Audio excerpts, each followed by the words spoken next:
Hello everyone. आज हम start कर रहे हैं पाइथन डे 4। और ये लेक्चर पिछले सब लेक्चर से थोड़ा डिफरेंट होगा क्योंकि आज हम प्रोग्रामिंग का सबसे कोर और पावरफुल कॉन्सेप्ट सीखेंगे जिनके बिना कोई भी रियल प्रोग्राम बनाना पॉसिबल ही नहीं है। आज का एजेंडा देखते हैं।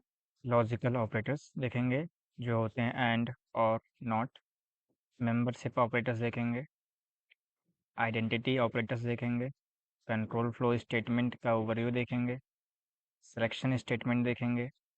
आइटरेटिव स्टेटमेंट देखेंगे। नेस्टेड लूप देखेंगे। लूप कंट्रोल स्टेटमेंट देखेंगे। और लास्ट में हम 8 प्रैक्टिकल कोडिंग क्वेश्चंस एग्जैक्टली वही कॉन्सेप्ट यूज़ करेंगे जो हमने इस लेक्चर में सीखे। ये लेक्चर बहुत इंपॉर्टेंट है क्योंकि कंडीशन लूप्स के ही किसी भी प्रोग्रामिंग लैंग्वेज की जान होते हैं। जब तक आपको ये कॉन्सेप्ट क्लियर नहीं होंगे तब तक आप कोई भी रियल वर्ल्ड लॉजिक नहीं सीख सकते, चाहे वो सिंपल कैलकुलेटर हो या कॉम्प्लेक्स एआई एल्गोरिदम।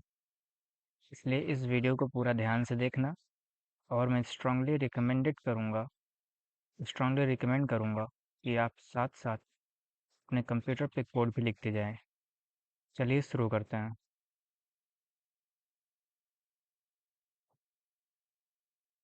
पहले हमारा आता है लॉजिकल ऑपरेटर्स।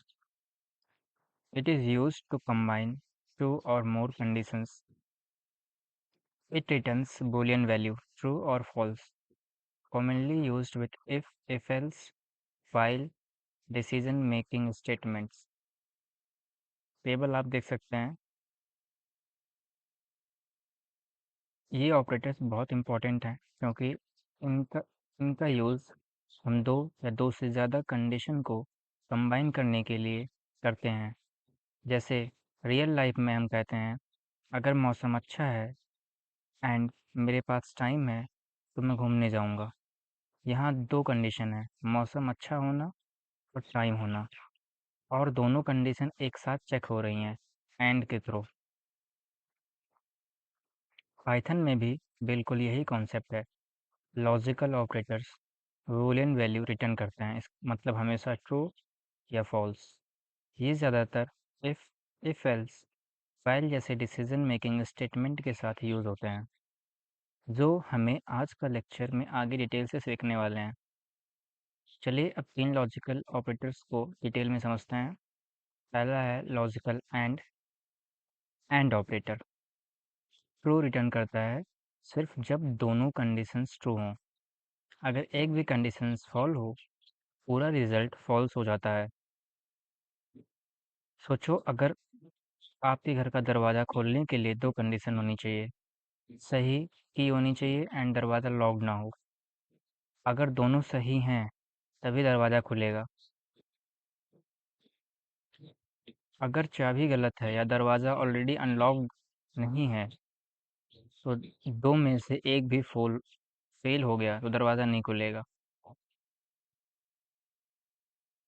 और नेक्स्ट है लॉजिकल और ऑपरेटर ट्रू रिटर्न करता है अगर इन दोनों कंडीशन में से कम एक भी सही हो। सोचो, आप मूवी देखने जा सकते हो हर वीकेंड है अगर वीकेंड है और आपकी छुट्टी है। अगर दो में से कोई एक भी ट्रू है तो आप जा सकते हो। सिर्फ तब फॉल्स होगा जब दोनों फॉल्स हों, ना वीकेंड हो ना छुट्टी हो। थर्ड है नॉट ऑपरेटर। कंडीशन को रिवर्स कर देता है, ट्रू को फॉल्स बना देता है और फॉल्स को ट्रू बना देता है। ये एक स्विच जैसा है, जो भी स्टेट है उसका अपोजिट कर देगा। जैसे अगर लाइट ऑन है और आप नॉट अप्लाई करो तो इसका रिजल्ट क्या होगा, लाइट ऑफ बन जाएगा। एंड कब होता है, जब दोनों कंडीशंस ट्रू हों। और कब होता है, जब कम से कम एक कंडीशन ट्रू हो। और नॉट क्या है, जब ओरिजिनल वैल्यू को रिवर्स करता है। अब हमारा आता है मेंबरशिप ऑपरेटर। अब हम देखते हैं मेंबरशिप ऑपरेटर्स। ये ऑपरेटर्स का यूज़ होता है ये चेक करने के लिए कि कोई वैल्यू किसी सीक्वेंस या कलेक्शन में है या नहीं, द प्रेजेंट है या नहीं। ये भी बूलियन वैल्यू रिटर्न करते हैं, ट्रू या फॉल्स। सबसे इम्पोर्टेंट बात ये है, ये operators string, list, tuple, set and dictionaries, इन सब के साथ काम करते हैं। मतलब ये बहुत वर्सटाइल है, किसी भी टाइप के कलेक्शन में सर्च करने के लिए यूज हो सकता है। इसमें पहला है इन ऑपरेटर। ये ट्रू रिटर्न करता है अगर एलिमेंट सीक्वेंस में प्रेजेंट हो। सोचो आप एक क्लास की अटेंडेंस लिस्ट देख रहे हो, ठीक है, और आप पूछ रहे हो क्या रमेश नाम क्लास में है। अगर लिस्ट में रमेश होगा तो आंसर ट्रू आएगा, नहीं होगा तो नहीं आएगा। नॉट इन, ये इसका बिल्कुल अपोजिट है। ट्रू रिटर्न करता है अगर एलिमेंट सीक्वेंस में प्रेजेंट नहीं है। ये ऑपरेटर्स बहुत यूज़ होते हैं वैलिडेशन के लिए। जैसे अगर आप चेक करना चाहते हो कि यूज़र ने जो ईमेल या यूज़र नेम एंटर किया है वो ऑलरेडी लिस्ट में एग्जिस्ट करता है या नहीं, तो आप इन या नॉट इन यूज़ कर सकते हो। नेक्स्ट हमारा आता है आइडेंटिटी ऑपरेटर्स इन पाइथन। अब दोस्तों देखते हैं आइडेंटिटी ऑपरेटर्स। ये एक बहुत इंटरेस्टिंग और थोड़ा ट्रिकी कॉन्सेप्ट है, क्योंकि बिगनर्स इसको अक्सर कंपैरिजन ऑपरेटर्स के साथ कंफ्यूज कर देते हैं, इसलिए ध्यान से समझो। सबसे इम्पोर्टेंट बात समझना है, आइडेंटिटी ऑपरेटर्स वैल्यूज़ को कंपेयर नहीं करते। आइडेंटिटी ऑपरेटर्स वैल्यूज़ को कंपेयर नहीं करते हैं, बल्कि मेमोरी लोकेशन मतलब ऑब्जेक्ट आइडेंटिटी को कंपेयर करते हैं। ये एक बहुत फंडामेंटल डिफरेंस है। चलिए पहले इसका कॉन्सेप्ट क्लियरली समझते हैं। जब भी पाइथन में हम कोई वेरिएबल बनाते हैं जैसे x इज इक्वल टू 10, तो पाइथन एक ऑब्जेक्ट क्रिएट करता है मेमोरी में जो वैल्यू 10 को स्टोर करता है, ठीक है, और x वेरिएबल उस मेमोरी लोकेशन को पॉइंट करता है। अब अगर हम एक और वेरिएबल बनाएं y इज इक्वल टू 10, तो पाइथन कभी कभी उसी मेमोरी में लोकेशन को रीयूज कर लेता है। छोटी इंटीजर वैल्यूज के लिए पाइथन इंटरनली ऑप्टिमाइजेशन करता है, इसे इंटरनिंग कहते हैं। लेकिन बड़े ऑब्जेक्ट्स जैसे लिस्ट के लिए हर नया ऑब्जेक्ट एक नया मेमोरी लोकेशन लेता है, चाहे उसकी वैल्यू सेम क्यों ना हो।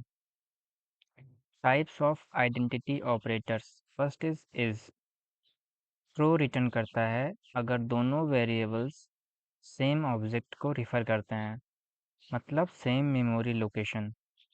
इस ऑपरेटर क्या करता है, ट्रू रिटर्न करता है अगर दोनों वेरिएबल्स सेम ऑब्जेक्ट को रिफर करते हैं, मतलब same memory location. Is not क्या होता है, negative identity operator. True return करता है अगर दोनों वेरिएबल्स डिफरेंट ऑब्जेक्ट्स को प्रेफर करते हैं। अगर दो बार इक्वल टू है ऑपरेटर वैल्यूज कंपेयर करता है, क्या दोनों की वैल्यूज सेम है। इस ऑपरेटर आइडेंटिटी कंपेयर करता है, क्या दोनों एग्जैक्ट सेम ऑब्जेक्ट है मेमोरी में। सोचो दो स्टूडेंट्स रमेश और सुरेश दोनों के पास सेम मॉडल का मोबाइल फ़ोन है, same company, same colour, same features, values features same है। इसलिए अगर हम उनके फ़ोन्स कंपेयर करें, क्या सेम हैं फीचर्स में, तो आंसर ट्रू होगा। लेकिन ये दो अलग अलग फिजिकल फ़ोन्स हैं। रमेश का फ़ोन अपना फ़ोन है, सुरेश का अपना। अगर हम पूछें क्या एग्जैक्ट फ़ोन है, एग्जैक्ट सेम फ़ोन है, तो आंसर फॉल्स होगा, इस जैसा, क्योंकि ये दो डिफरेंट फिजिकल ऑब्जेक्ट्स हैं, चाहे उनकी फीचर्स सेम क्यों ना हो। नेक्स्ट हमारा आता है कंट्रोल फ्लो स्टेटमेंट। चलिए अब मूव करते हैं एक बहुत इम्पोर्टेंट कॉन्सेप्ट की तरफ, control flow statement. Control flow क्या है, कंट्रोल फ्लो क्या है, नॉर्मली जब हम कोई पाइथन प्रोग्राम लिखते हैं, ठीक है, तो पाइथन उसको टॉप से bottom line by line sequentially execute करता है। जैसे हम लिखते हैं वैसे ही ऑर्डर में चलता है, ठीक है, जैसे हम लिखते हैं वैसे ही ऑर्डर में चलता है। लेकिन रियल वर्ल्ड प्रॉब्लम्स में हमें कई बार ज़रूरत पड़ती है कि प्रोग्राम्स डिसीजन लें या कुछ चीज़ें बार बार रिपीट करें या नॉर्मल फ्लो को चेंज करें बेस्ड ऑन किसी कंडीशन के। इसी चीज़ को कंट्रोल करने के लिए हमें कंट्रोल फ्लो स्टेटमेंट का यूज़ करना पड़ता है। पाइथन में कंट्रोल फ्लो स्टेटमेंट 3 कैटेगरीज में डिवाइड होते हैं। पाइथन में कंट्रोल फ्लो स्टेटमेंट 3 कैटेगरीज में डिवाइड होते हैं। पहला है सिलेक्शन स्टेटमेंट, दूसरा है आइटरेटिव स्टेटमेंट, थर्ड है लूप कंट्रोल स्टेटमेंट। चलिए पहला पढ़ते हैं, सिलेक्शन स्टेटमेंट। जो डिसीजंस लेने के लिए यूज़ होते हैं, मतलब अगर ये कंडीशन ट्रू है तो ये करो वरना वो करो। आइटरेटिव स्टेटमेंट क्या है? जो काम को रिपीट करने के लिए यूज़ होते हैं, ठीक है। थर्ड है लूप कंट्रोल स्टेटमेंट्स। ये जो लूप्स के नॉर्मल बिहेवियर को मॉडिफाई करते हैं, जैसे बीच में रोक देना या स्किप कर देना। आज हम इन तीनों कैटेगरीज को सिस्टमैटिकली डिटेल में एग्जांपल्स के साथ कवर करेंगे। चलिए पहला सिलेक्शन स्टेटमेंट से शुरू करते हैं। सिलेक्शन स्टेटमेंट का यूज़ होता है मल्टीपल अल्टरनेटिव्स में से एक एग्जीक्यूशन पाथ चूज करने के लिए बेस्ड ऑन अ कंडीशन। इसके 4 टाइप्स हैं। इफ स्टेटमेंट सिर्फ एक कंडीशन चेक करता है। इफ एल्स स्टेटमेंट 2 ऑप्शंस में एक चूज करता है। If elif else statement multiple conditions check करता है। नेस्टेड इफ एल्स स्टेटमेंट एक इफ एल्स के अंदर दूसरा इफ एल्स। चलिए इन सबको एक एक करके डिटेल में समझते हैं। लेकिन अभी दूसरा है हमारा आइटरेटिव स्टेटमेंट। अब देखते हैं बाकी 2 कैटेगरीज का ओवरव्यू, फिर हम हर एक को डिटेल में कवर करेंगे, ठीक है। आइटरेटिव स्टेटमेंट, ये स्टेटमेंट एक कोड ब्लॉक को रिपीटेडली मतलब बार बार एग्जीक्यूट करते हैं जब तक कोई कंडीशन सेटिस्फाई हो रही हो या एक स्पेसिफिक नंबर ऑफ टाइम्स के लिए। इसके 3 टाइप्स हैं। पहला है व्हाइल लूप, जो कंडीशन बेस्ड रेपिटेशन पर काम करता है। दूसरा है फॉर लूप, जो sequence based repetition means fixed number of times पे काम करता है। Else clause with loops, loops के साथ ऑप्शनल एल्स ब्लॉक, ठीक है। अब थर्ड हमारा आता है लूप कंट्रोल स्टेटमेंट्स। ये स्टेटमेंट लूप्स के नॉर्मल एग्जीक्यूशन को मॉडिफाई करते हैं। ये यूज होते हैं लूप्स को स्टॉप, स्किप या कुछ नहीं करने, डू नथिंग के लिए। इसके 3 टाइप्स हैं। ब्रेक, कंटिन्यू, पास। ब्रेक मतलब लूप को तुरंत स्टॉप कर देता है और कंटिन्यू मतलब करंट आइटरेशन स्किप कर देता है, लेकिन लूप कंटिन्यू रहता है। फिर तीसरा है पास, कुछ भी नहीं करता, सिर्फ प्लेस होल्डर की तरह यूज होता है। दोस्तों ये सारे कॉन्सेप्ट रियल प्रोग्रामिंग में रोज रोज यूज होते हैं। चाहे आप वेब डेवलपमेंट करो, डेटा साइंस करो या ऑटोमेशन स्क्रिप्ट लिखो, लूप्स और कंडीशंस हर जगह यूज होते हैं। इसीलिए इन कॉन्सेप्ट को बहुत अच्छी तरह समझना ज़रूरी है। सिर्फ रटने से काम नहीं चलेगा, इन लॉजिक को इंटरनलाइज रियलाइज करना होगा। चलिए हमारा नेक्स्ट है, हमारा आता है, अब वन बाय वन सब पढ़ेंगे। पहला है इफ स्टेटमेंट। ये पाइथन का सबसे सिंपल डिसीजन मेकिंग स्टेटमेंट है। इफ स्टेटमेंट एक कोड ब्लॉक को सिर्फ तब एग्जीक्यूट करता है जब गिवन कंडीशन ट्रू हो। अगर कंडीशन फॉल्स है तो उस ब्लॉक को स्किप कर दिया जाता है, ठीक है। इफ स्टेटमेंट एक कोड ब्लॉक को सिर्फ तब एग्जीक्यूट करता है जब गिवन कंडीशन ट्रू हो। अगर कंडीशन फॉल्स है तो उस ब्लॉक को स्किप कर दिया जाता है। जैसे इफ से इसका सिंटेक्स देख लीजिए आप। इसे इफ लिखोगे, फिर कंडीशन लिखोगे, फिर कोलोन, फिर उसके जस्ट नीचे तुम अपना जो भी कंडीशन तुम्हारा होगा वो स्टेटमेंट लिखोगे। अगर कंडीशन सही हुआ तो ये स्टेटमेंट प्रिंट होगा। और यहाँ पे इंडेंटेशन का प्रॉपर्ली ध्यान रखना। तो कंडीशन के बाद कोलोन लगता है और उसके अंदर वाले स्टेटमेंट इंडेंटेड, थोड़ा मतलब थोड़ा स्पेस दिया हुआ होते हैं। ये इंडेंटेशन बहुत क्रिटिकल है पाइथन में। अगर इंडेंटेशन गलत हुई तो पाइथन एरर देगा या प्रोग्राम गलत तरीके से बिहेव करेगा। Working of if statement. Python condition को एवेलुएट करता है, मतलब चेक करता है कि वो ट्रू है या फॉल्स। दूसरा है, अगर कंडीशन ट्रू है तो इफ ब्लॉक के अंदर स्टेटमेंट्स एग्जीक्यूट होते हैं। अगर कंडीशन फॉल्स है तो इफ ब्लॉक स्किप हो जाता है, वो स्टेटमेंट चलता ही नहीं है। इसके बाद प्रोग्राम एग्जीक्यूशन कंटिन्यू होता है नेक्स्ट स्टेटमेंट से, जो इफ ब्लॉक के बाहर है।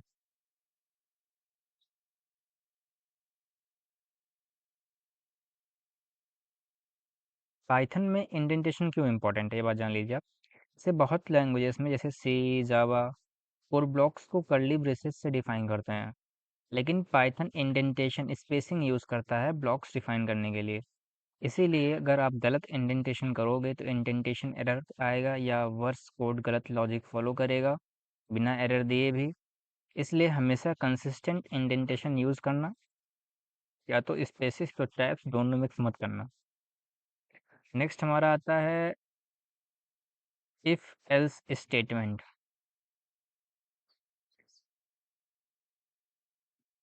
चलो अब देखते हैं नेक्स्ट। ये एक स्टेप आगे है सिंपल इफ स्टेटमेंट से। इफ एल्स एक डिसीजन मेकिंग स्टेटमेंट है जो दो ब्लॉक्स ऑफ कोड में से एक एग्जीक्यूट करता है, जो कि कंडीशन पे बेस्ड होता है। ठीक है, अगर कंडीशन ट्रू है तो इफ ब्लॉक एग्जीक्यूट होता है, अगर कंडीशन फॉल्स है तो एल्स ब्लॉक एग्जीक्यूट होता है। इसका मतलब है इफ स्टेटमेंट में अगर कंडीशन फॉल्स थी तो कुछ नहीं होता था, प्रोग्राम आगे बढ़ जाता था।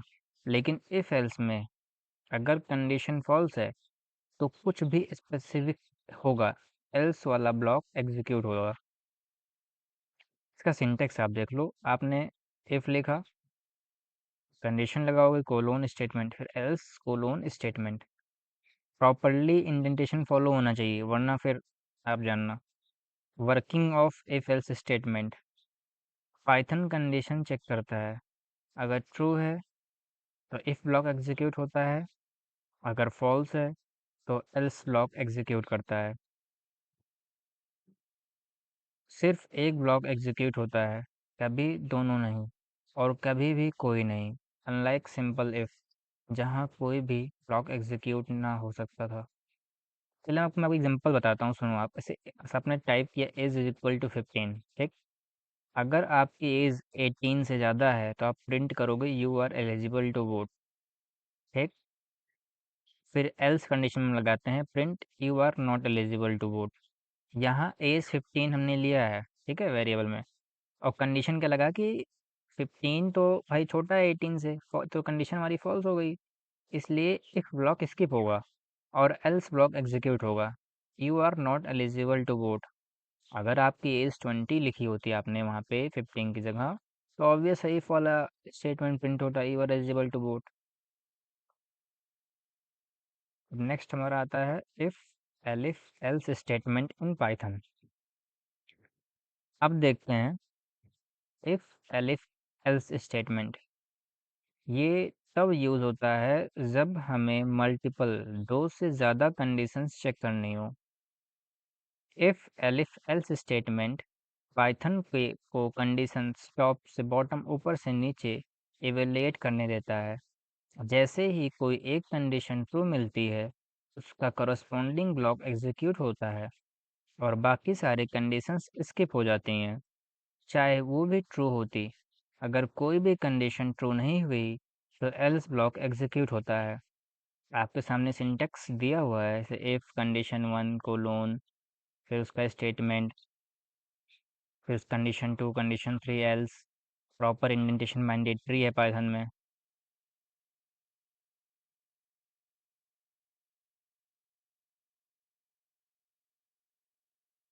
फिर हमारा नेक्स्ट टॉपिक है मैच केस स्टेटमेंट।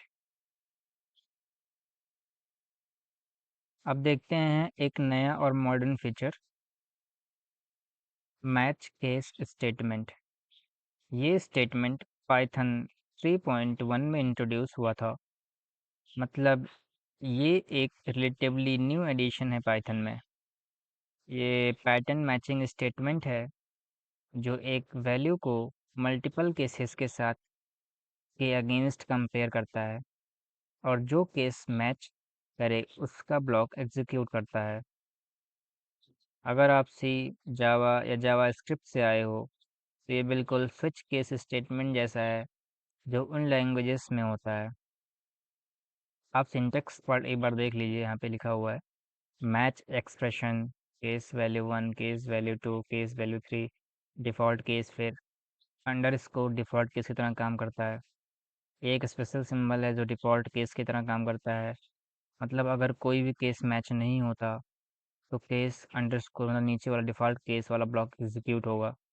ये बिल्कुल वैसा ही है जैसे अदर लैंग्वेजेस में डिफ़ॉल्ट कीवर्ड होता है स्विच केस में।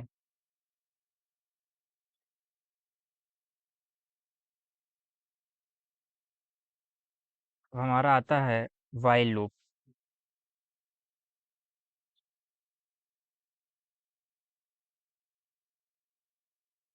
अब देखते हैं हम नेक्स्ट व्हाइल लूप। पहले लूप्स देखते हैं। लूप्स में आया हमारा व्हाइल लूप। व्हाइल लूप एक आइटरेटिव लूपिंग स्टेटमेंट है जो एक कोड ब्लॉक को बार बार रिपीटेडली एग्जीक्यूट करता है। मतलब पहले एंट्री पे चेक होता है, तभी लूप अंदर घुसने दिया जाता है, तभी लूप के अंदर घुसने दिया जाता है। मतलब अगर तुम वैलिड होगा तुम्हारा तब तब तुम्हें एंट्री मिलेगी। इसका सिंटेक्स आप देख लीजिए, वाइल कंडीशन, वाइल लिखा आपने, फिर कंडीशन लगाया, कोलोन, फिर नीचे स्टेटमेंट जो करना होगा, और प्रॉपर इंडेंटेशन पाइथन में मैंडेटरी है। अब आपको बताते हैं working of while loop. Python condition check करता है, ठीक। अगर कंडीशन ट्रू है तो लूप बॉडी एग्जीक्यूट होता है, ठीक है। पाइथन ने कंडीशन चेक किया, ठीक।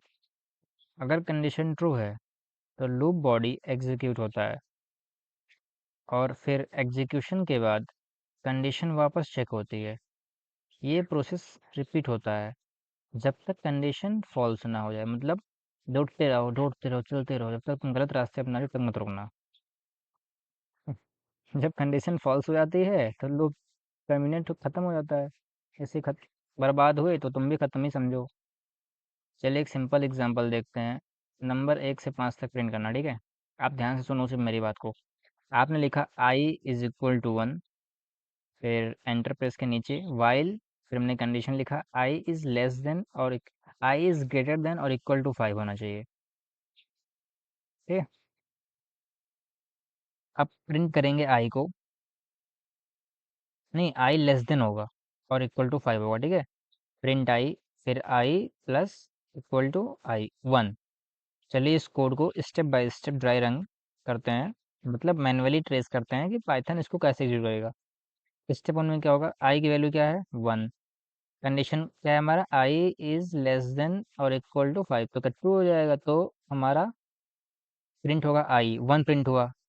और फिर आई बिकम्स टू, क्योंकि हमने कंडीशन लिखा ना I plus is equal to one, तो एक से बढ़ गया, ऐसे सारे कंडीशन हो जाएंगे, तो फिर आउटपुट क्या आएगा, 1 2 3 4 5। जब 5 के इक्वल आ जाएगा तो फिर केस वहाँ पे फॉल्स हो जाएगा।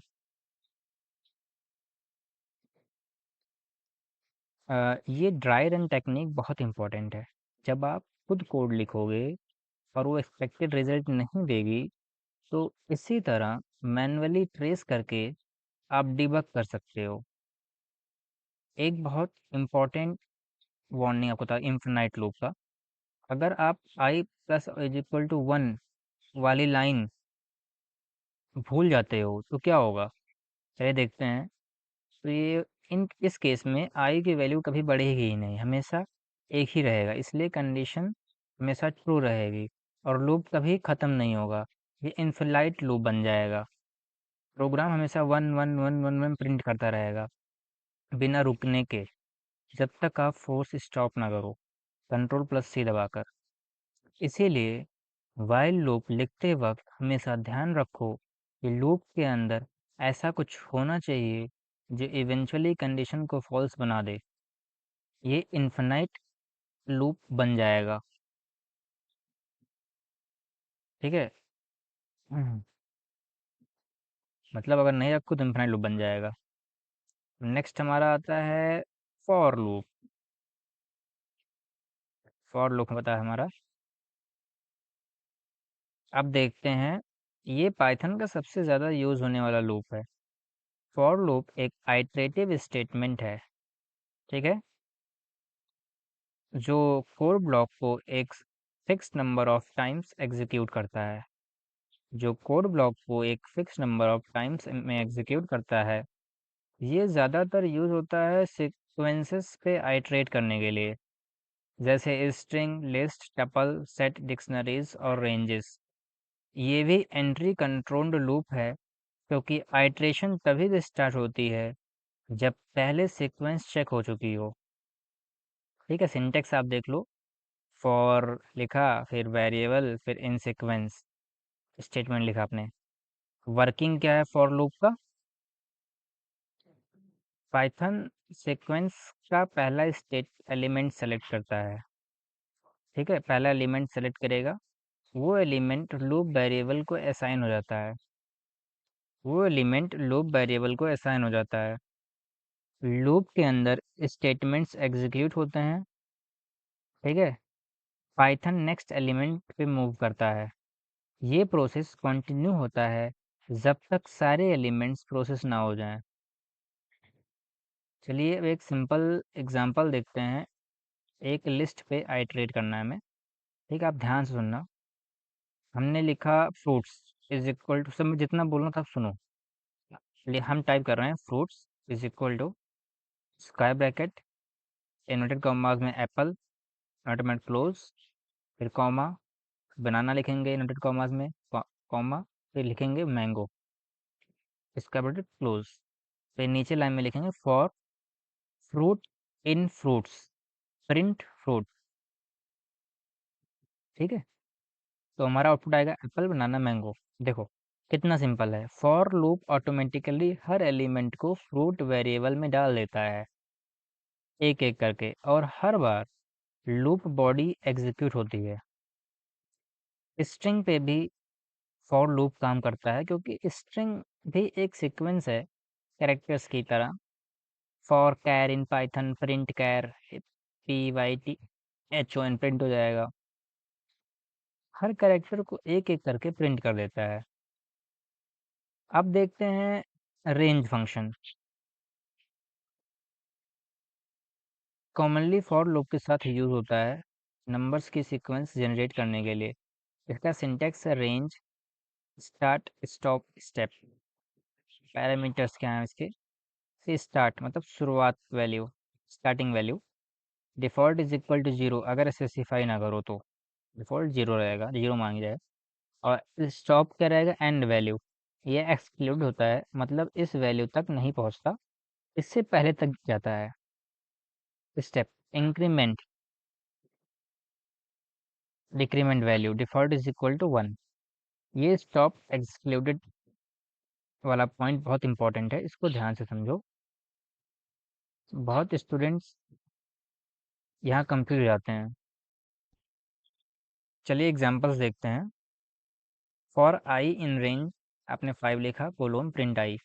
आउटपुट क्या आएगा हमारा? 0 1 2 3 4। देखो 5 तक नहीं गया, 4 पे ही रुक गया, क्योंकि रेंज 5 का मतलब है 0 से स्टार्ट करके 5 एक्सक्लूडेड।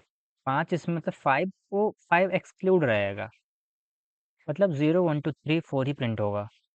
ऐसे for I in range 1 6 print I, output क्या आएगा 1 2 3 4 5, यहाँ स्टार्ट 1 पे होगा और स्टॉप 6 पे, तो आउटपुट क्या आएगा 1 2 3 4 5, 6 एक्सक्लूडेड रहेगा, मतलब 6 तक नहीं जाएगा, और ये सिंपल है। तो प्रिंट 1 2 3 4 5 प्रिंट होंगे, ठीक।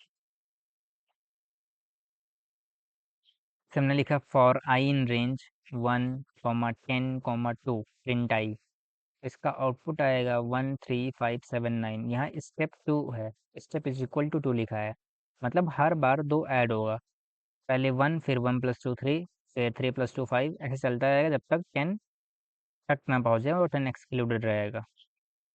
ये स्टॉप एक्सक्लूडेड कॉन्सेप्ट याद रखने का तरीका है कि सोचो रेंज 1 11 का मतलब है 1 से 11 तक, लेकिन 11 शामिल नहीं, मतलब उसमें 11 नहीं है, इसीलिए 1 से 10 तक जाएगा। अगर आपको 1 से 10 तक नंबर्स चाहिए तो आपको रेंज 1 11 लिखना होगा, रेंज 1 10 से नहीं हो, क्योंकि रेंज 1 10 में सिर्फ 1 से 9 तक जाएगा।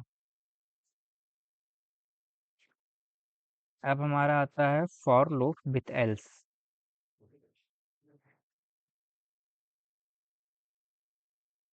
अब देखते हैं एक बहुत ही unique Python feature, for loop के साथ एल्स ब्लॉक। ये कॉन्सेप्ट बहुत लैंग्वेजेस में नहीं होता, ये पाइथन की खासियत है, इसीलिए इसको ध्यान से समझो, कुछ ज़्यादा ही। पाइथन में फॉर लूप के साथ एक ऑप्शनल एल्स ब्लॉक हो सकता है। ये एल्स ब्लॉक लूप के नॉर्मली कंप्लीट होने के बाद एग्जीक्यूट होता है, लेकिन अगर आप लूप को ब्रेक स्टेटमेंट से टर्मिनेट किया जाए तो एल्स ब्लॉक स्किप हो जाता है। आप सिंटेक्स आपके सामने लिखा है for variable in sequence statement else, ऐसे सिंटेक्स आपको दिख ही रहा है। Working for else, for loop sequence पे आइटरेट करना स्टार्ट करता है, अगर सारी आइटरेशन सक्सेसफुली कंप्लीट हो जाती हैं, कोई ब्रेक नहीं लगता, तो एल्स ब्लॉक एग्जीक्यूट होता है। अगर ब्रेक स्टेटमेंट से लूप टर्मिनेट होता है तो एल्स ब्लॉक स्किप हो जाता है। ये कॉन्सेप्ट थोड़ा कंफ्यूजिंग लगता है शुरू में, लेकिन इसलिए चलिए दो एग्जांपल से समझते हैं। एक जिसमें ब्रेक नहीं लगता और जिसमें ब्रेक लगता है। चलो हम देखेंगे बिना ब्रेक के। जैसे आपने लिखा for I in range parenthesis में 1 4 प्रिंट आई else print loop completed successfully, तो आउटपुट क्या आएगा 1 2 3 लूप कंप्लीटेड सक्सेसफुली। देखो लूप नॉर्मली कंप्लीट हुआ, 1 2 3 प्रिंट हुए, कोई ब्रेक नहीं लगा, इसलिए एल्स ब्लॉक भी एग्जीक्यूट हुआ। और तुम ब्रेक के साथ क्या होगा, इसमें क्या होगा कि सिर्फ 1 आएगा। जैसे आपने लिखा for I in range parenthesis में 1 4 if i is equal to 2 colon break print I else print loop complete successfully, इसका वैल्यू क्या आएगा 1। देखो जैसे ही आई इज इक्वल टू 2 हुआ, ब्रेक स्टेटमेंट चल गया और लूप तुरंत टर्मिनेट हो गया, इसलिए 2 और 3 प्रिंट ही नहीं हुए, और एल्स ब्लॉक भी स्किप हो गया। लूप कम्प्लीटली सक्सेसफुल भी प्रिंट नहीं हुआ। ये समझना बहुत ज़रूरी है, फॉर एल्स का मतलब ही ये है। ये एल्स ब्लॉक सिर्फ तब चलेगा जब लूप अपना काम पूरा करेगा बिना किसी इंटरप्शन के ख़त्म करे। ये स्पेशली यूज़फुल होता है सर्च ऑपरेशंस में, जैसे अगर आप किसी लिस्ट में कोई एलिमेंट ढूंढ रहे हो और अगर मिल जाए तो ब्रेक कर दो, ठीक है। और अगर लूप पूरी लिस्ट में घूम जाए या बिना मिलने के, तो एल्स ब्लॉक में नॉट फाउंड जैसा मैसेज प्रिंट कर सकते हो। अब नेक्स्ट हमारा आता है नेस्टेड फॉर लूप। इसका सिंटेक्स आप देख लेना, for outer variable in sequence 1 for inner variable in sequence 2। अब देखते हैं नेस्टेड फॉर लूप। ये एक लूप है जो दूसरे लूप के अंदर लिखा जाता है, लूप के अंदर लूप, सिंपल मान लो आप। नेस्टेड लूप में इनर अंदर वाला लूप पूरी तरह एग्जीक्यूट होता है आउटर लूप की हर एक आइट्रेशन के लिए। नेस्टेड लूप कॉमनली यूज होते हैं पैटर्न प्रिंटिंग, मैट्रिक्स ऑपरेशन और टेबल जनरेशन के लिए। सिंटेक्स आपके सामने है, फॉर आउटर वैल्यू आप देख ही लिया। इनर लूप स्टार्ट से एंड तक पूरा चलता है, और हर बार जब आउटर लूप एक बार एग्जीक्यूट होता है, नेक्स्ट हमारा आता है ब्रेक स्टेटमेंट। चलिए अब देखते हैं लूप कंट्रोल स्टेटमेंट। ये 3 स्टेटमेंट हैं जो लूप्स के नॉर्मल बिहेवियर को मॉडिफाई करते हैं: ब्रेक, कंटिन्यू और पास। पहला हमारा आता है ब्रेक स्टेटमेंट। ब्रेक स्टेटमेंट का यूज़ होता है लूप को तुरंत इमीडिएटली टर्मिनेट करने के लिए। जब पाइथन को ब्रेक स्टेटमेंट मिलता है लूप के अंदर, तो लूप तुरंत रुक जाता है और कंट्रोल लूप के तुरंत बाद वाले स्टेटमेंट पे चला जाता है। या फॉर और व्हाइल लूप दोनों लूप्स के साथ यूज हो सकता है। ब्रेक बहुत यूज़फुल होता है जब आप किसी सर्च ऑपरेशन में एलिमेंट मिल जाने के बाद अननेसेसरी आइट्रेशन सेव करना चाहते हो, अननेसेसरी कोड रन ना हो। जैसे अगर आपको लिस्ट में सिर्फ पहला मैचिंग एलिमेंट चाहिए तो मिलते ही ब्रेक कर दो बिना बाकी लिस्ट चेक किए। फिर सेकंड है कंटिन्यू स्टेटमेंट। कंटिन्यू स्टेटमेंट का यूज़ होता है लूप की करंट आइट्रेशन को स्किप करने के लिए। ये लूप को टर्मिनेट नहीं करता, लूप नेक्स्ट आइट्रेशन के साथ कंटिन्यू रहता है। ये ब्रेक से फंडामेंटली डिफरेंट है। ब्रेक लूप को पूरी तरह रोक देता है, जब कंटिन्यू सिर्फ इस एक आइट्रेशन को स्किप करने के अगले आइट्रेशन पे चला जाता है। कंटिन्यू बहुत यूज़फुल है जब आपको कुछ स्पेसिफिक केसेस को इग्नोर या स्किप करना चाहो, लेकिन बाकी प्रोसेस कंटिन्यू रखनी हो। ऐसे अगर आप एक लिस्ट के नंबर्स प्रोसेस कर रहे हो और नेगेटिव नंबर्स को स्किप करना चाहते हो, बाकी सबको प्रोसेस करना चाहते हो। ठीक है। अब आता है थर्ड पास स्टेटमेंट। पास स्टेटमेंट एक नल एम्प्टी स्टेटमेंट है, मतलब ये कुछ भी नहीं करता जब एग्जीक्यूट होता है। ये यूज़ होता है प्लेस होल्डर की तरह, जहाँ फ्यूचर में कोड लिखा जाएगा, लेकिन अभी के लिए कुछ नहीं लिखना। लेकिन सिंटेक्स सिंटेक्स के लिए कुछ तो लिखना ज़रूरी है। ये क्यों ज़रूरी है? पाइथन में अगर आप कोई इफ़ ब्लॉक, लूप या फंक्शन एम्प्टी छोड़ना चाहते हो, तो पाइथन एरर देगा, क्योंकि पाइथन को कम से कम एक स्टेटमेंट चाहिए होता है ब्लॉक के अंदर। इसी सिचुएशन में पास काम कर आता है। एक एग्जांपल है for I in range, parenthesis में 5 लिखा आपने, if I is equal to 3 colon pass print I, तो 0 1 2 3 4 प्रिंट हो गया। देखो जब आई की वैल्यू 3 था, पास स्टेटमेंट चला, जिसने कुछ नहीं किया, बस प्रोग्राम को आगे बढ़ाने दिया। प्रिंट आई फिर भी एग्जीक्यूट हुआ क्योंकि पास सिर्फ एक ब्लॉक के अंदर था, लूप को अफेक्ट नहीं किया। पास ज़्यादा यूज होता है डेवलपमेंट फेज में। अब आप अपना प्रोग्राम स्ट्रक्चर प्लान कर रहे हो और कुछ फंक्शंस कंडीशंस को का स्केलेटन बना रहे हो, लेकिन एक्चुअल लॉजिक बाद में लिखना है, जैसे def future function, parenthesis close pass. अगर आपको तोड़ो इम्प्लीमेंट करना है इसको बाद में। चलिए अब तीनों का एक कंपैरिजन देखते हैं। ब्रेक लूप को तुरंत टर्मिनेट करता है, लूप पूरी तरह रुक जाता है। फिर है कंटिन्यू, करंट आइट्रेशन स्किप करता है, लूप अगली आइट्रेशन के साथ कंटिन्यू रहता है। पास कुछ नहीं करता, प्लेस होल्डर, लूप पे कोई इफेक्ट नहीं, बस एक स्टेटमेंट जगह भरता है। अब चलो हमको कुछ क्वेश्चन देखते हैं हम लोग। इसमें चेक करना है पॉजिटिव नंबर। ठीक है।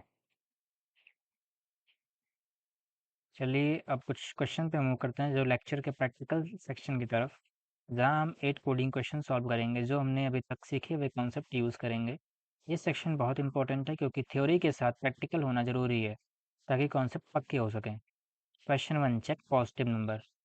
स्टेटमेंट है, एक पाइथन प्रोग्राम लिखो जो चेक करे कि यूज़र द्वारा एंटर किया गया नंबर पॉजिटिव है या नहीं। ये सिंपल इफ स्टेटमेंट यूज़ करता है जो हमने अभी सीखा। जैसे नम इज इक्वल टू, आपने आपके सामने लिखा है num is equal to int input enter number. यहाँ हम यूजर से इनपुट ले रहे हैं। ठीक है, यूजर से इनपुट ऐसे लेंगे। याद है ना, हमने डे 3 में सीखा था इनपुट फंक्शन हमेशा स्ट्रिंग रिटर्न करता है, इसीलिए हमने इंट से कन्वर्ट करना पड़ता है ताकि हम न्यूमेरिकल कंपैरिजन कर सकें। लाइन 2-3 में कंडीशन दिया हुआ है, अगर हम नम की वैल्यू 0 से बड़ी है तो पॉजिटिव नंबर प्रिंट होगा। ठीक है, इस प्रोग्राम में एक लिमिटेशन है, अगर प्रोग्राम नेगेटिव है या ज़ीरो है तो प्रोग्राम कुछ भी प्रिंट नहीं करता, सिर्फ साइलेंटली ख़त्म हो जाता है। ये थोड़ा इनकम्प्लीट लगता है यूज़र एक्सपीरियंस के लिए, लेकिन क्योंकि यूज़र को पता ही नहीं चलेगा कि उसका नंबर पॉजिटिव नहीं था। इम्प्रूवमेंट सजेशन जो मैंने स्टूडेंट्स को देना चाहूँगा, इसको बेटर बनाने के लिए हम इफ एल्स यूज़ कर सकते हैं जो हमने अभी सीखा। क्वेश्चन 2 पे आते हैं हम। ये पाइथन प्रोग्राम लिखो जो चेक करे कि नंबर इवन है या ऑड। ये क्वेश्चन ये question if else statement use करता है जो हमने अभी सीखा, कंबाइंड विथ मॉड्यूलस ऑपरेटर जो हमने डे 3 में सीखा था। कोड इसको आपको इवन ऑड चेक करना है। तो इवन क्या होता है, जब आप 2 से डिवाइड करोगे, अगर 0 आता है तो इवन, अगर 0 नहीं आता, कुछ रिमाइंडर आता है तो वो ऑड।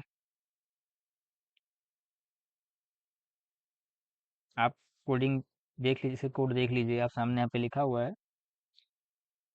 चेक करता है कि नम को 2 से डिवाइड करने पर रिमाइंडर 0 है या नहीं। ये इफ वाला पार्ट ये चेक करता है। अगर हाँ तो नंबर इवन है। एल्स वाला पार्ट क्या चेक करता है, अगर रिमाइंडर 0 नहीं है मतलब 1 है, क्योंकि 2 से डिवाइड करने पे सिर्फ 0 या 1 रिमाइंडर आ सकता है, तो नंबर ऑड है। ठीक है, और पाइथन में मॉड्यूलस ऑपरेटर नेगेटिव नंबर्स के साथ थोड़ा डिफरेंट बिहेव करता है कंपैरिजन अदर लैंग्वेजेस जैसे सी, लेकिन इवन ऑड चेक करने के लिए हमेशा सही रिजल्ट देगा। इसलिए इस प्रोग्राम में कोई प्रॉब्लम नहीं आती। अगर आपको एक्स्ट्रा प्रैक्टिस सजेशन दो तो ट्राई करो मॉड्यूलस ऑपरेटर से ये भी चेक कर रही कि कोई नंबर 3 से डिविजिबल है या नहीं। ये सिमिलर लॉजिक है, बस डिवाइजर डिफरेंट है। थर्ड क्वेश्चन पे आ जाओ। Find largest among three numbers. Third question है find the largest among three numbers. एक पाइथन प्रोग्राम लिखो, ठीक है, जो यूजर से 3 नंबर्स ले और उनमें से सबसे बड़ा लार्जेस्ट नंबर फाइंड करे। ये क्वेश्चन इफ एल्स यूज करता है, combined with logical and operator, दोनों कॉन्सेप्ट जो हमने आज के लेक्चर में सीखे।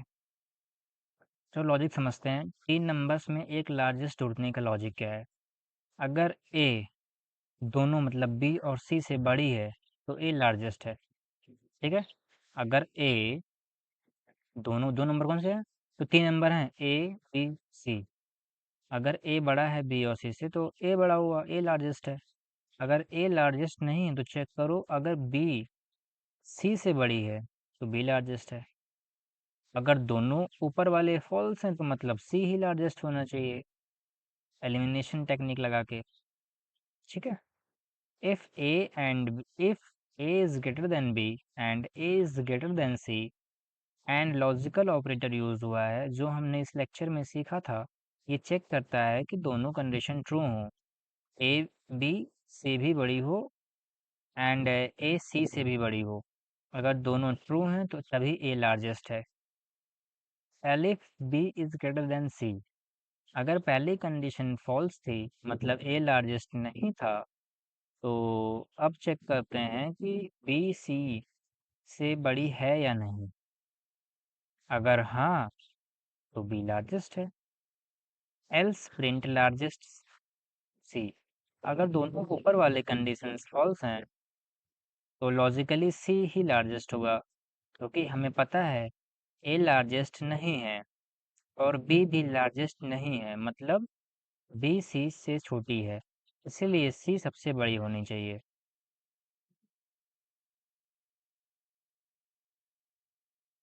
नेक्स्ट क्वेश्चन है हमारा,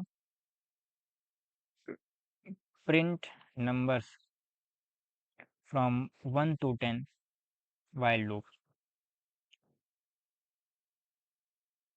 एक पाइथन प्रोग्राम लिखो जो while लूप यूज करके 1 से 10 तक नंबर्स प्रिंट करे। ये हमने अभी डिटेल से सीखा है while लूप। कोडिंग सॉल्यूशन के सामने है। i इज इक्वल टू 1 मतलब एक काउंटर वेरिएबल इनिशियलाइज किया है वैल्यू 1 के साथ। ये वेरिएबल ट्रैक करेगा कि हम कौन से नंबर पे हैं।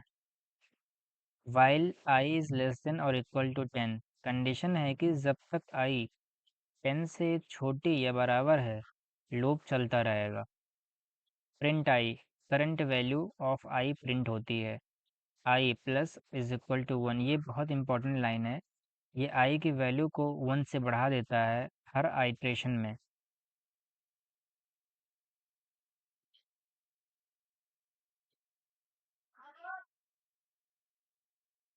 देखो जैसे ही i इज इक्वल टू 11 हुआ कंडीशन 11 इज ग्रेटर देन 10 से बड़ा है भाई फॉल्स हो गया और लूप तुरंत टर्मिनेट हो गया।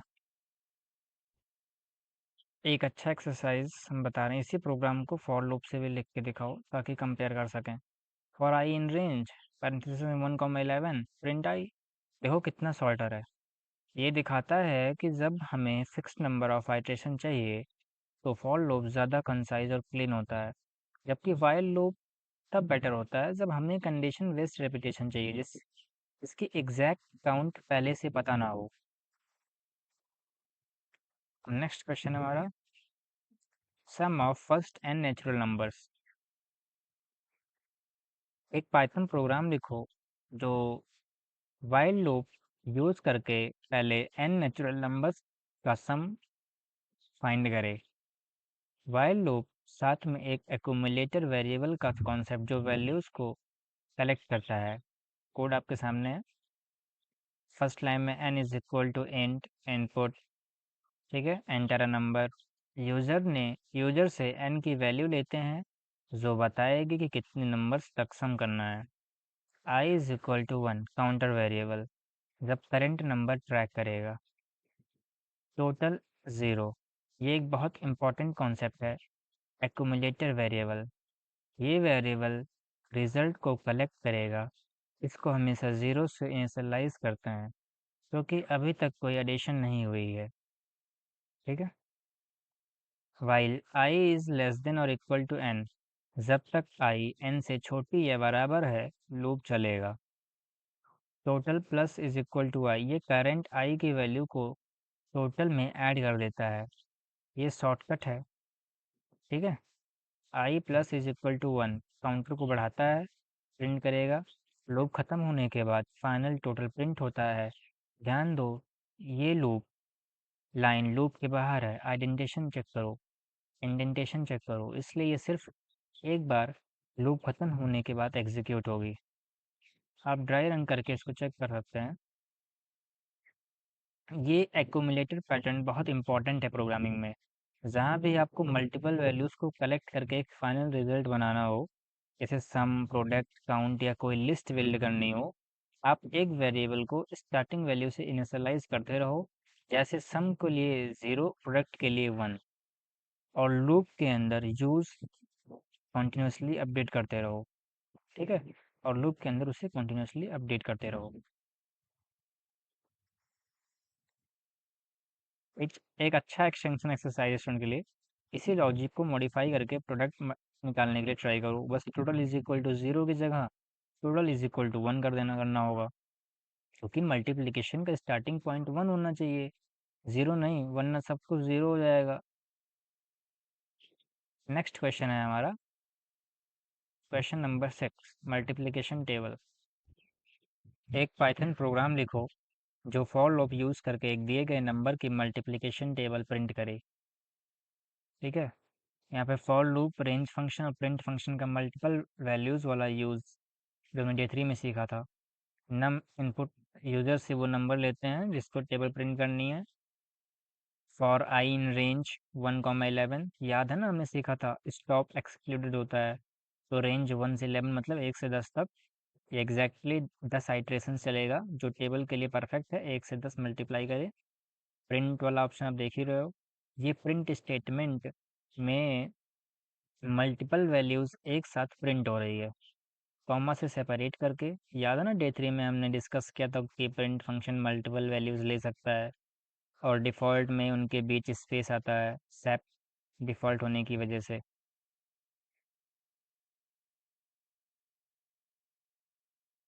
अगर आप चाहते हो कि सिर्फ एक नंबर की टेबल प्रिंट हो, बल्कि 1 से 10 तक सबकी टेबल्स प्रिंट हो एक साथ, तो आपको इसके अंदर एक और फॉर लूप लगाना होगा, मतलब नेस्टेड फॉर लूप, जो हमने अभी सीखा था। ट्राई करना खुद से। Next question is print even numbers from 1 to 50। एक पाइथन प्रोग्राम लिखो जो 1 से 1 से 50 के बीच सारे इवन नंबर्स प्रिंट करे। ये एक बहुत अच्छा एग्जांपल है जो दिखाता है कि कैसे फॉर लूप और इफ स्टेटमेंट कंबाइन होते हैं, जो रियल प्रोग्रामिंग का बहुत कॉमन पैटर्न है। साथ में मॉडुलस ऑपरेटर भी यूज हो रहा है। For I in range 1,51।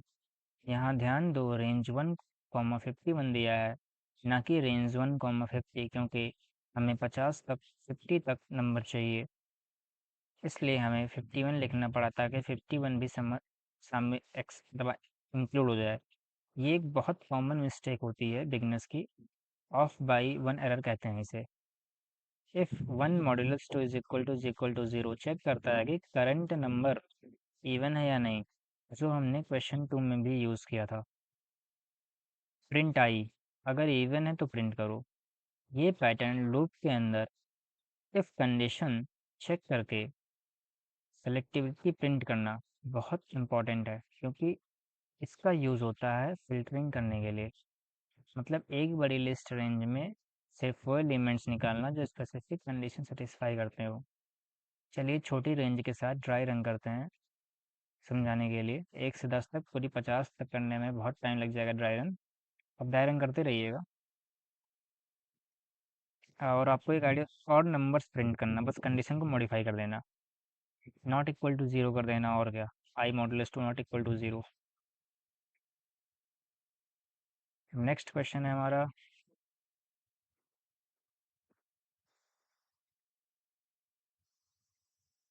Student grade system using match case. एक पाइथन प्रोग्राम लिखो जो स्टूडेंट का grade A B C D या एफ एक्सेप्ट करे और करस्पॉन्डिंग रिजल्ट डिस्प्ले करे मैच केस स्टेटमेंट यूज करके। Map A excellent, B gives very good, C means good, D means needs improvement, F means fall, कोई और input invalid grade. Concept used, यहाँ हमने अभी detail से सीखा था मैच केस स्टेटमेंट जो पाइथन 3.1 में इंट्रोड्यूस हुआ था।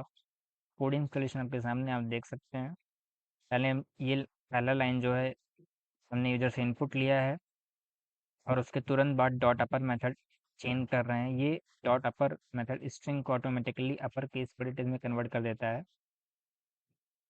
ये क्यों दिया गया है, सोचो अगर यूजर ए टाइप करके ग्रेड के रूप में, तो हमारा केसेस में सिर्फ ए बड़ा लेटर डिफाइन है। अगर हम डॉट अपर ना लगाते तो ए मैच नहीं होता कैपिटल ए से। पाइथन केस सेंसिटिव होता है और गलती से इनवैलिड ग्रेड प्रिंट हो जाता। डॉट अपर लगाने से चाहे यूजर ए स्मॉल ए लिखे या कैपिटल ए लिखे, दोनों डॉट अपर के बाद ए बन जाएंगे और प्रॉपरली मैच हो जाएंगे। ये एक बहुत अच्छा प्रैक्टिस है यूजर इनपुट हैंडल करने का। रियल वर्ल्ड एप्लीकेशन में हमेशा इसी तरह ऑफेंसिव कोड करनी चाहिए। मैच ग्रेड, ग्रेड वेरिएबल की वैल्यू को मैच करना स्टार्ट करता है डिफरेंट केसेस के अगेंस्ट।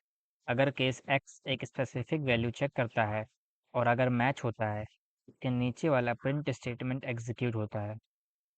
केस डिफ़ॉल्ट केस है जो तब एग्जीक्यूट होगा जब कोई भी ऊपर वाला केस मैच ना हो, जैसे अगर यूज़र z या 5 या कुछ रैंडम टाइप करे। डाई रन करके देख लीजिएगा, आपको समझ में। नेक्स्ट क्वेश्चन है हमारा, क्वेश्चन तो कुछ नहीं बचे, बाकी आप सब कर सकते हैं। आज हमने एक बहुत ही कॉम्प्रिहेंसिव और प्रैक्टिकल लेक्चर कंप्लीट किया। चलिए एक डिटेल्ड रिकैप करते हैं जो हमने आज सीखा। लॉजिकल ऑपरेटर्स होते हैं एंड और नॉट, जो कंडीशंस को कंबाइन करता है। ठीक, membership operator in, not in, sequence में वैल्यूज चेक करता है, ठीक है। आइडेंटिटी ऑपरेटर होते हैं इफ और इज नॉट, जो मेमोरी लोकेशन कंपेयर करते हैं, वैल्यूज नहीं। कंट्रोल फ्लो स्टेटमेंट का ओवरव्यू समझो, सिलेक्शन, आइटरेटिव और loop control statement. Selection statement if else, if elif else, match case. While loop condition based repetition होता है, एंट्री कंट्रोल्ड होता है। फॉर लूप क्या होता है, sequenced based repetition, range function के साथ। फॉर एल्स पाइथन का unique feature. Nested loop, loop के अंदर लूप पैटर्न प्रिंटिंग करने के लिए। Loop control statement, break, continue, pass. हमने आज प्रैक्टिकल कोडिंग क्वेश्चन किया जिनमें हमने ये सारे कॉन्सेप्ट रियल प्रोग्राम्स में अप्लाई किए। ये एक बहुत ही फाउंडेशन बिल्डिंग लेक्चर थी। तो कंडीशन और लूप्स हर प्रोग्रामिंग लैंग्वेज का कोर पार्ट है। चाहे आप फ्यूचर में वेब डेवलपमेंट करो, डेटा साइंस करो, मशीन लर्निंग करो या कोई भी फील्ड चूज करो, ये कॉन्सेप्ट हमेशा यूज होंगे। मेरी स्ट्रांग रिकमेंडेशन है, हर कोडिंग क्वेश्चन को खुद से बिना देखे ट्राई करो। पहले सॉल्यूशन देखने से पहले खुद अटेम्प्ट करो। हर प्रोग्राम को मैन्युअली ड्राई रन करो, पेपर पे या डिबगिंग स्किल डेवलप होता है। इन 8 क्वेश्चंस के वेरिएशन खुद बनाओ, जैसे find smallest among three numbers, print odd numbers 1 to 100, sum of even numbers 1 to n। ये प्रैक्टिकल एक प्रैक्टिस बहुत ज़रूरी है कॉन्सेप्ट को परमानेंटली याद रखने के लिए। अगली वीडियो डे 5 में हम सीखेंगे फंक्शंस, जो प्रोग्रामिंग का एक और बहुत इंपॉर्टेंट बिल्डिंग ब्लॉक है। या फिर लिस्ट या स्ट्रिंग कंप्रिहेंशन आएगा, जो भी नेक्स्ट लेक्चर आएगा। अगर वीडियो हेल्पफुल लगा हो तो प्लीज़ लाइक से सब्सक्राइब जरूर करिएगा। कमेंट सेक्शन में बताना कि आपको कौन सा कॉन्सेप्ट सबसे ज़्यादा इंटरेस्टिंग लगा या कहाँ डाउट है, मैं ज़रूर रिप्लाई करूँगा। मिलते हैं अगली वीडियो में, तब तक हैप्पी कोडिंग। धन्यवाद। और एक्स्ट्रा हर कोडिंग क्वेश्चन के लिए सिर्फ एक नहीं, 2 से 3 different test cases dry run किया करो बोर्ड पे। जितने ज़्यादा टेस्ट केसेस, जैसे zero, negative numbers, boundary values, उतना ज़्यादा कंटेंट आपका पूरा अच्छा सही रहेगा। इतना कोशिश करो आप ज़्यादा से ज़्यादा कोडिंग क्वेश्चन करो।